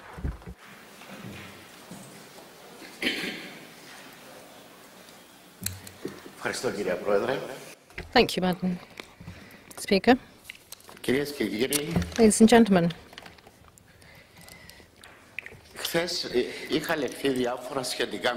Certain things were said about corruption in Greece yesterday and the scandals of the decade 2000-2010. It's difficult perhaps to pinpoint the persons responsible and to see the actual share of the debt which can be traced back to these particular scandals. However, the crisis, it must be said, as of 2000 until today, is not a crisis due to these scandals. Just to clarify what I mean on this, if you look at the public debt of Greece as a percentage of GDP, of course, what you see is that as the mid-90s up until the end of the 2000s is stable. There's no real change. So the debt crisis is not due to the scandals as such, although we'd have to investigate the scandals, and I do repeat, as many people said yesterday, that you have to have two sides to a scandal. The person who is undertaking the corruption and the person accepting the corruption. Here we're talking about the Olympic Games, the Siemens scandal, and all the other scandals in the decade of the 2000s, not from Greece, but from abroad. So the original thought here led me to a particular question. Is the Greek crisis something which came from abroad rather than being engendered here within Greece? Is it from the Eurozone, and as concerns the social consequences, has been transferred to the south of Europe, especially Greece? I think this is it, actually. I think this is the case because in the decade of the 2000s, this was a decade where the member states in South Europe were, in fact, collecting deficits in terms of their external trade. In the north, especially in Germany, you had surplus in terms of their export trade. So the question here is, why is it that our deficit in terms of exports in the south, especially Greece, increased? Is it because of increase in wages? But that's not so. It's not due to increase in wages primarily, because the actual percentage of the wage in the decade of the 2000s as a percentage of the GDP, which is adjusted, taken into account the self-employed income, increased in Greece, but never really went beyond the average as concerns the Eurozone as a percentage of GDP of the 12 original Eurozone countries. So why did we have an increase in the deficit in exports? Export trade? Well, first of all, it is the increase in the currency value of the euro, because you have an increase in its parity against the dollar, but also as against third currencies. Due to what? Well, the parity increase was due to the German wage policy. For the decade, therefore, from the year 2000, you have this basically frozen. You have the wages frozen, you have an import in exports, which leads to an increase in the parity of the euro. And that, of course, has repercussions for the South European countries, because the South European countries basically have a drop in their exports to third countries, which have their own currency and which are outside of the Eurozone. So, given this particular context, where you have the north of Europe collecting a trade surplus and deficit in the southern countries, obviously money is being transferred from the north to the south. So the South European countries have investments which are higher than domestic savings savings, so they need money. And the North has the opposite. The North of Europe has fewer investments vis-à-vis domestic savings, so it has to export money. There's a surplus of money, in other words, and this capital has to be used somewhere, because you can't use it on the domestic market. So you have to export that capital and have it absorbed by the South European countries. So this movement of capital southwards was to the benefit of both North and South in that decade. The South European countries needed the capital, it was invested, domestic consumption is therefore increased, and the Northern European countries put their capital to use in the southern countries, because they can export their industrial goods to the South. So you see how that is a sort of a cycle in place. And then, of course, you have the infamous crisis, and this was the crisis of the derivatives. You've got the toxic waste, if you permit me to so call it, the toxic financial securities, and this is not only with the banks and the different funds, the speculatory funds in the US. They're chiefly in the north of Europe as well, not in the south. Enormous amounts of money involved. Toxic waste. Toxic bonds, which the German banks have available, and of course they have to do something. So suddenly the states in the north require money from the markets, which they want to actually put down the black hole of their own financial systems. So they suddenly have a reorientation of capital back to the northern countries, because they want to save their banking systems, and the interest rates that the markets are asking for are very high for the southern countries. So you've got an increase in the spread, as it was called, and that is the harbinger of the economic crisis. Greece cannot borrow on the conditions as it used to borrow in the past, and has to manage its own economic crisis. So it is being strangled. And this is the point in time wherein the European Union, and more specifically the IMF, steps in, and many European Union countries, in order to give economic help to Greece to overcome the crisis, you then have the Troika loans and the first and second tranches, which are loans based on specific conditions. There's a conditionality attached, which leads to social collapse, social crisis as we see it today.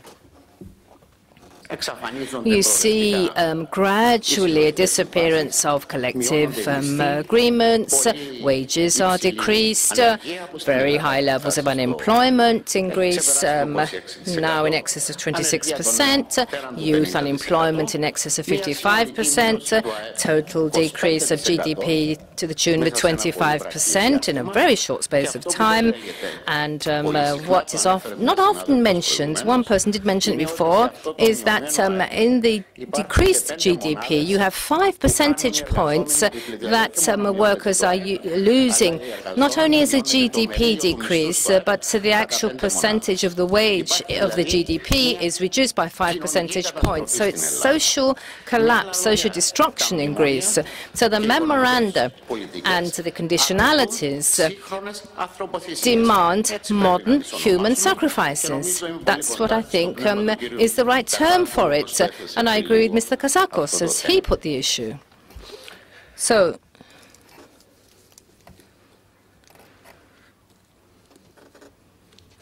to continue, there is one argument of the economists of the status quo as concerns the internal devaluation. There's an internal devaluation, not of the currency, because you don't have a currency to devalue our own, but it is a matter of people's wages being devalued. And now their logic behind that thinking is that you reduce wages. You reduce, of course, your bargaining power as workers in general. Then we import flexible means of employment, different flexi time, and with all of these supposed structural changes, you're going to have an advantage. Drop in wages, competitiveness of our exports will increase. Consequently, this will then lead in the long term to economic pickup. But what has actually happened? This element of their argument is not confirmed. Look at the figures.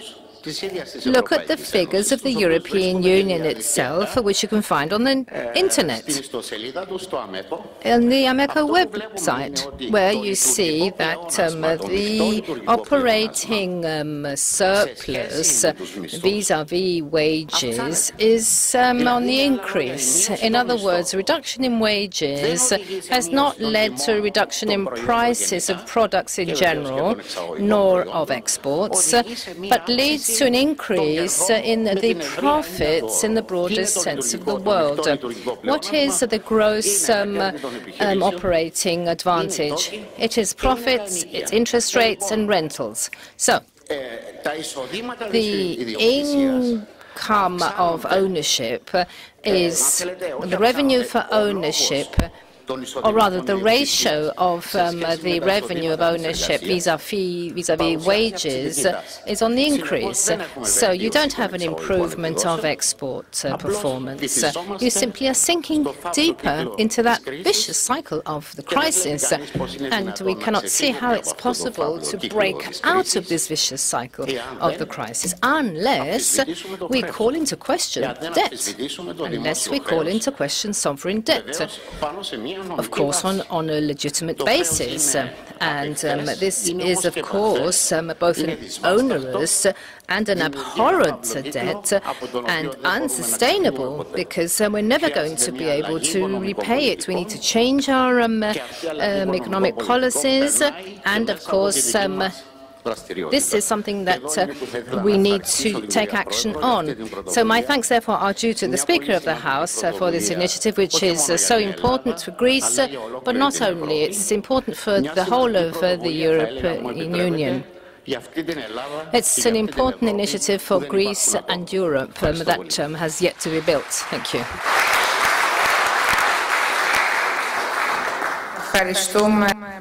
Thank you very much, Professor Tombazos, also for reminding us that this initiative goes beyond Greece. It concerns Europe, Cyprus included. I was recently able to inform the Speaker of the House of Representatives of the Republic of Cyprus, as well as the President Anastasiadis of Cyprus, and the representatives of political parties, the foreign minister, about this initiative, which also goes beyond Europe. Now, coming to the organizational matters, I propose that we listen to one more speaker, that we then break for about 2 hours.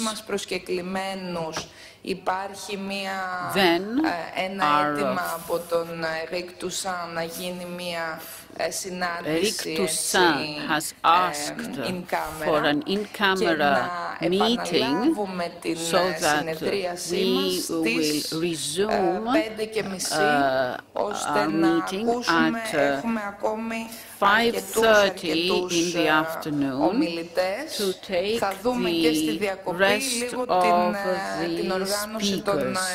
And during the break, we will try to organize the next sessions. So I will give the floor now to Christos Theodoropoulos, who is an international relations expert with a long experience with the UN's High Commissioner for Refugees, and who is observer of many international organizations, and he has been carefully following issues such as the issue of sovereign debt, national debt, etc. Mr. Theodoropoulos, you have the floor. Thank you, Speaker, members of the committee.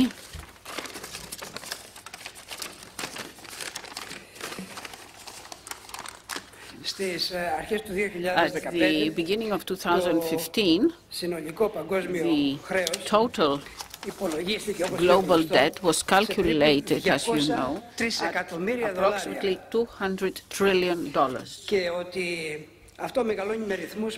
And it was said that it is growing faster than growth. The European debt is calculated at approximately $10 trillion. The inequality gap continues to grow globally, at the European and national level, despite the effort to achieve convergence, social cohesion, and to balance the different levels of economic growth. The financial capital, as we heard from Professor Varoufakis in his financialization, and the policies which feed it seem to be at the center of this development. The Observatory for International Organizations and Globalization, which I represent here today, follows these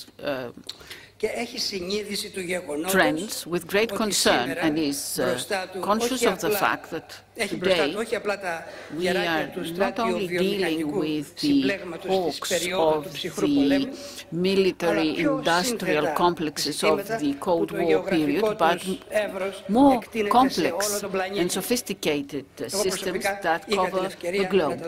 I was personally able to see this both in Africa and in different countries in Asia.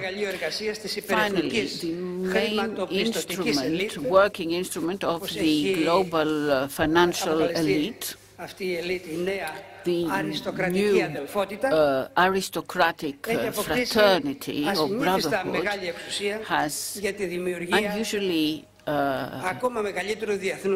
unusual powers in relation to the debt. It is possible to say today that the debt finances new debt at a global level. εθνική και κατά καιρούς η εδαφική κυριαρχία των οφειλέτριων χωρών περιορίζονται από το χρέος των πιστωτή με τρόπο που και οι ευεργετικές διατάξεις του διεθνούς δικαίου περί ισότητας και ανεξαρτησίας των κρατών να χρηστεύονται στην πράξη. Η παροχή βοήθειας με σκοπό το χρέος να παραμείνει απλήρωτο. Αυτό το έχω δει σε πολλές περιπτώσεις και στην Αφρική και στην Ασία με τα μάτια μου. Η παροχή βοήθειας με σκοπό το χρέος να παραμείνει απλήρωτο, ενώ είναι σήμερα το κύριο όπλο αύξησης της κυριαρχίας της νέας αριστοκρατικής αδελφότητας πάνω στον οφειλέτη. Of the new weapon of the creditors against the debtors. This is not legal, as previous speakers have said. So our observatory is afraid that the holders of this huge global debt, $200 trillion, and the financial elite are gradually substituting the traditional system of international relations, which was reflected in the 1945 UN Charter, by a new neoliberal global system of welfare for the different vulnerable states through charity, etc., in marginalized countries, poor countries, and by marginalizing the systems of human rights protection presented by the previous speakers, and also by a deepening of the dependence of national economies on debt, and therefore the creation of debt servicing economies. This is something that my colleagues and I have really documented in Africa. The myth with that Minister Varoufakis mentioned yesterday, the aunt and the cicada, and the reality in the north and the south, is not far from what is happening. So, in addition to all that, the existence of very strong neoliberal centers inside the countries also helps. Also because wide groups of citizens participate with small sums from their savings, and therefore they benefit even through high speculation, extreme speculation. So the manner in which we generate and use money around the world should be reviewed. So, Madam Speaker, before I conclude, I would like to say that the system of advantages and protection of the liberal economy, of the free economy, and of free competition, as defined also by European primary law, is now contradicting the traditional system for the protection of human rights, and it is directly undermining it. Our Observatory of International Organizations and Globalization is at your disposal, and we can contribute with any information, any data that we have, in order to help learn what has happened in Greece. Thank you very much. Thank you, Mr. Theodoropoulos. At this point, we will break. As I said, the session will resume at 5:30, and as soon as we break, we will agree on what will happen in between. The speaker is kindly thanking the interpreters.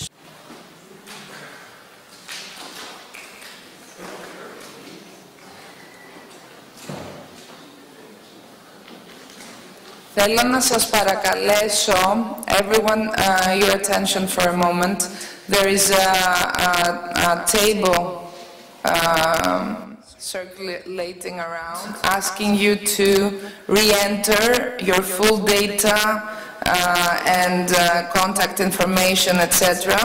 This is just to be on the safe side that we have the correct data for everyone, so please take a moment to fill it.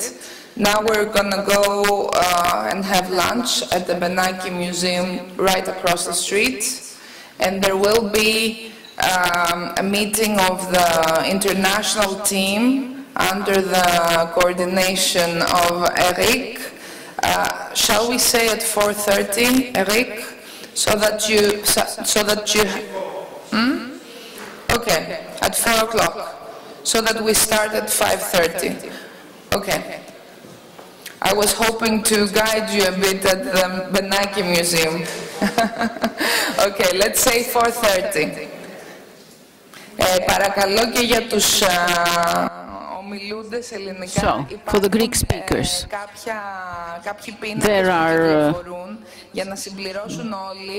there is a form which is going around for you to enter your details.